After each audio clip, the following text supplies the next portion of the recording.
Right, I'm talking to Merrison Gittens, Barbadian living in England since what, 1964? 18th of October 1964. Okay, and he remembered the day. All right. Yeah, so tell me a bit of your journey, your experience. How? My journey, my experience. Landed here 18th of October 1964 on a cold, muggy, rainy morning. Yeah. At that time, Heathrow was so small, we sat on the plane and we could actually see my dad standing in the balcony. Okay. Since then progressed, we went to Ipswich, where I was educated. My father was probably the first West Indian baker. I had the first West Indian bakery in this country back in 1968 Okay. Here in Luton? in Ipswich. Ipswich, you said, yes. Percy and J.S. Bakers and Confectioners. He started off by renting from the Scott's Biscuit Factory. Mr. Scott used to bake bread during the day and Dad used to bake during the night. We had to be out of the bakery by 5 o'clock in the morning. He had vans used to deliver into London and also sell West Indian provisions. I come from a family, I have 4 sisters and 3 brothers. Okay. Mum and Dad have both now passed away, unfortunately, but you know, Yeah. God is good. Yeah, yeah. And where was your bakery located in Ipswich? What part? The first bakery was located in Torram Parks at Scott's Bakery. We then moved from there to Robinson's Bakery on the corner of Bramford Road and Wallace Road. Okay. I remember when Dad started the business, we came home from school and there was a beautiful blue sign-written comma van. He did not tell us anything about it.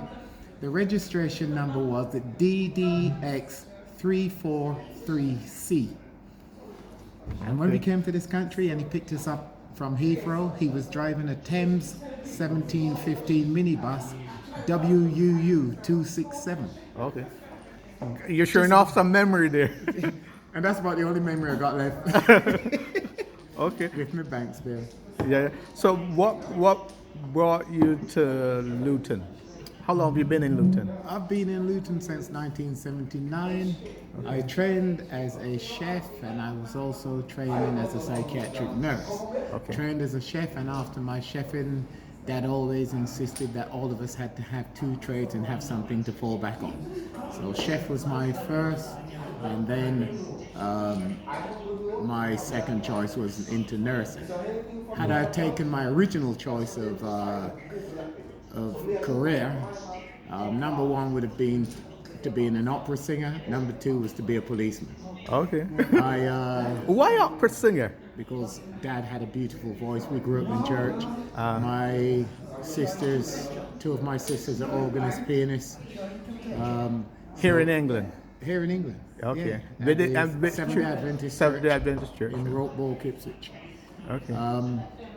But then when I went to be measured for the police force, we had to be 5'10". I allegedly was 5'9" and 7/10.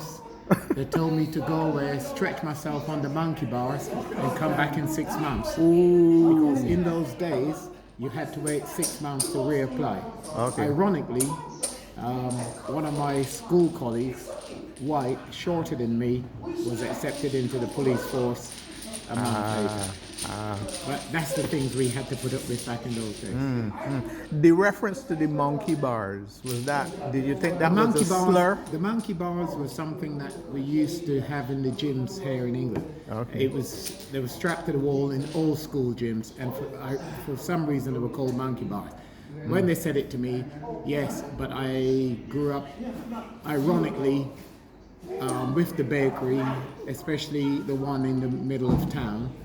We had more police in there than they used to have on the streets in the winter, because they used to come in at 4 o'clock because they knew what time the bread was coming out the oven.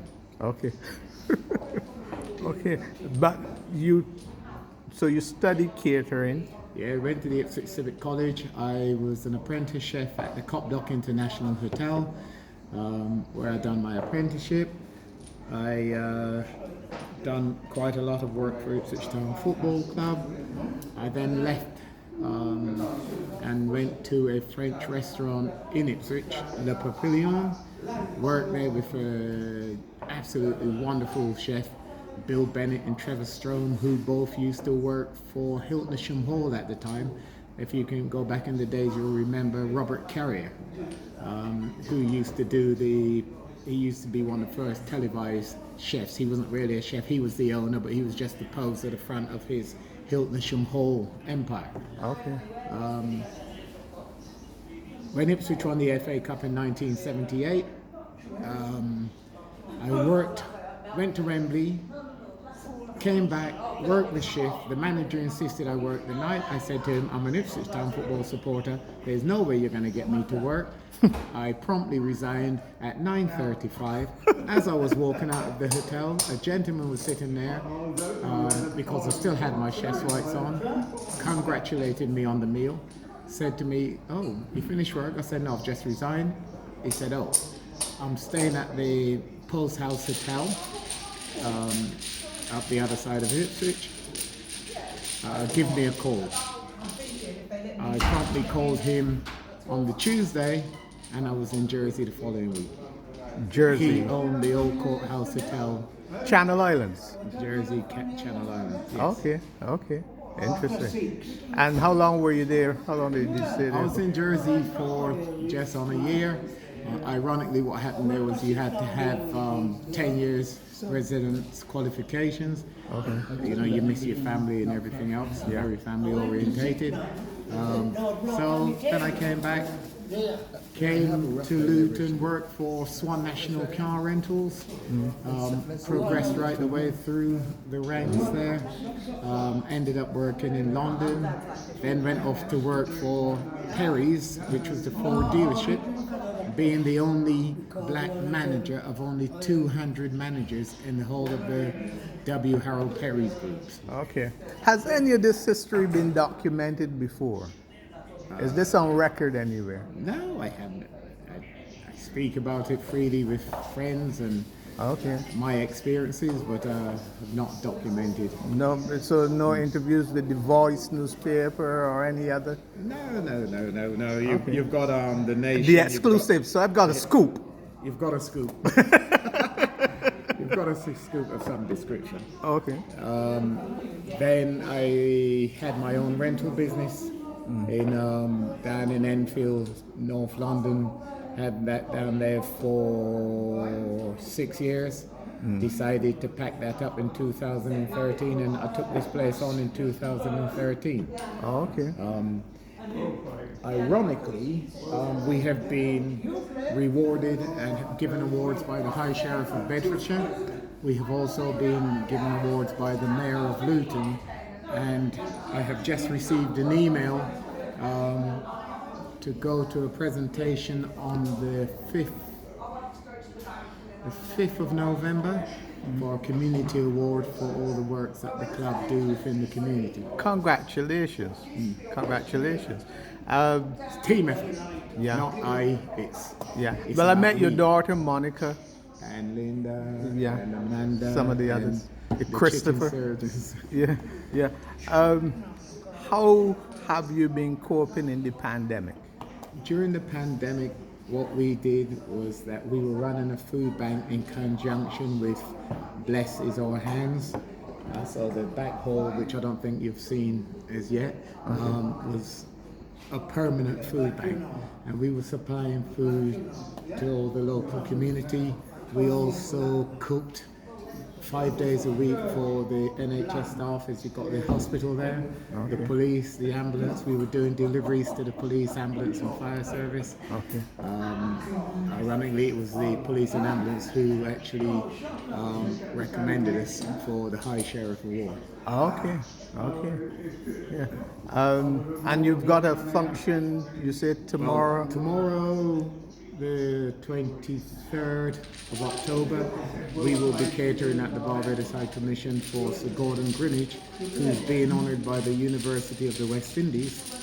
So they've asked us to do a catering function there for 45 people. Okay. So we've had to create an extensive menu of Bajan style.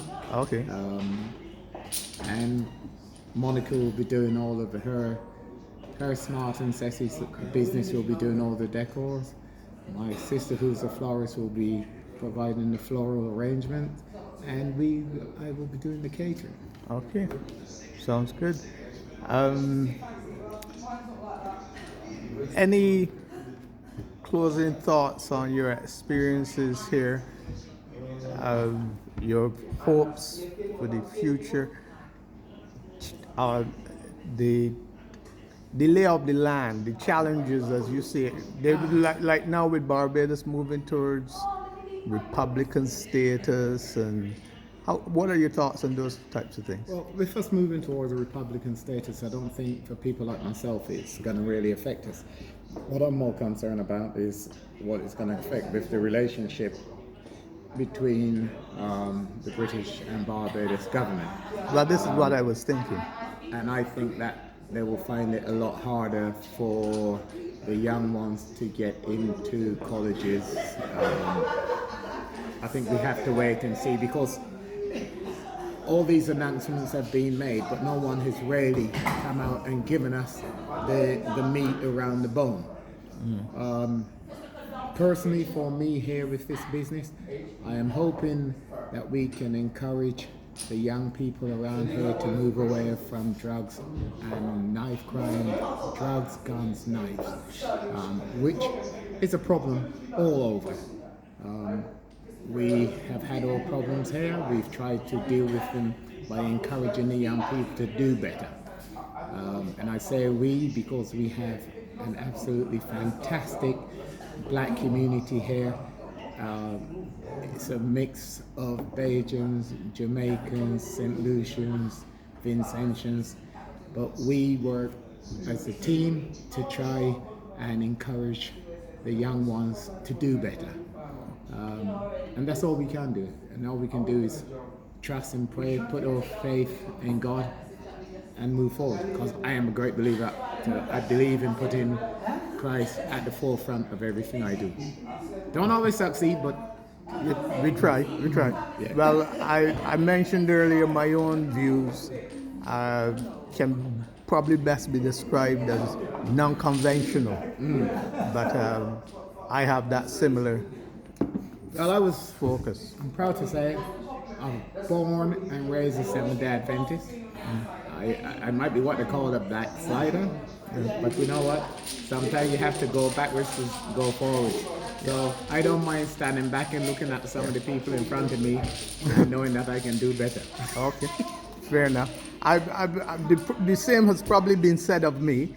I don't particularly bother myself about that label. I think the most important thing is the heart and your connection with that. A clear conscience. That's what. That's my theology, such as it is. We have there our oldest member, Mr. Charles De Winter, 95 years old. Okay. He's here Monday to Friday. Okay. On a Monday to Thursday, he's here at 12, and on a Friday, he's here at 12:30. We have other members that we know their times that they come in, and if we'll give them 2 hours and a phone call, or in some cases, we'll give them a day and a visit. But we do, especially with the elders, we know their patterns, and so we like to keep an eye on them. Yeah. We do run karaoke sessions, which Monica likes to run. Yeah. But we also have a function room in the back which you can have a... I will have a look around. I will have a look around. Parties and mainly funerals at the moment. Funeral celebration of life. Yeah. Wakes. You said you used to work in health for a bit.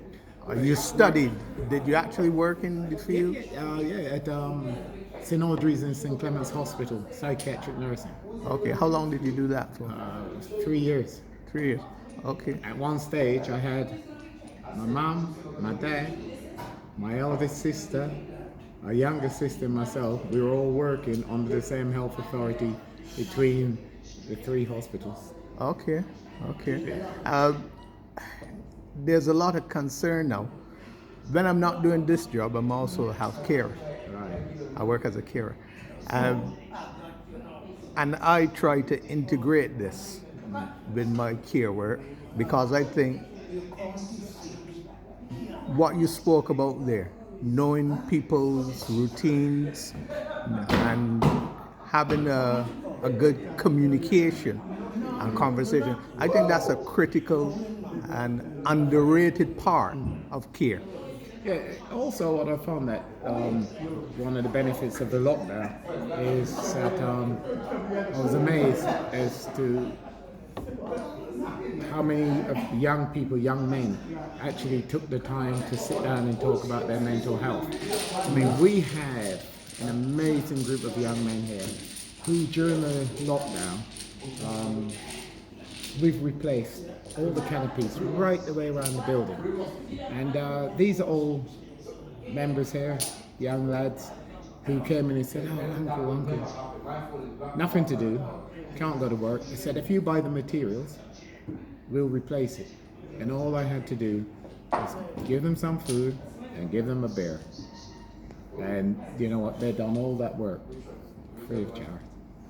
Yeah, it's amazingly, Lucy Farm is an absolutely fantastic community.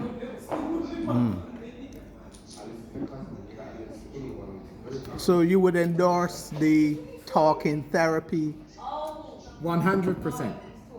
approach? It's good to talk. Maureen Lippman from her old BT advert said, "It's good to talk." And it is good to talk. Yeah. Okay. All right. Thank you, Merrison. I'll have a look around. And You can chat with Monica about her food yeah. and everything. Yeah. And you probably get to taste it as well later. Okay.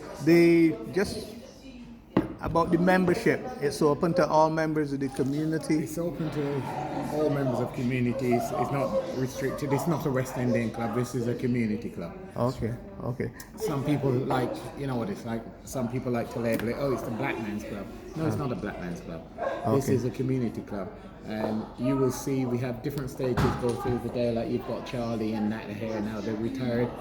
At one stage, this used to be full of all the old West Indian retired guys. Some have passed away now, so you know the bench is getting sparser and sparser. Yeah. And you'll see from about 2:30. We've got other regular retirees who will come in. Then from 3 o'clock, you'll get the builders start to come in after they've finished their shift, and we have a regular turnover of people. And then being Friday, we'll put music on, and people will just stay on to a natural progression of dwindling away. Okay. Now we are involved with the community project that's being set up over there tomorrow. They've got basketball, five-a-side football and netball, and boxing. Okay. That will run. We have provided, as our contribution, we've provided 50 meals for the participants, and the football club over there is providing another 50. We'll also be selling curry goat, jerk chicken, rice and peas, macaroni cheese. But tomorrow especially we're doing all halal to make sure we cover all communities. Okay. Sounds brilliant. Okay, we'll stop there. Thank you.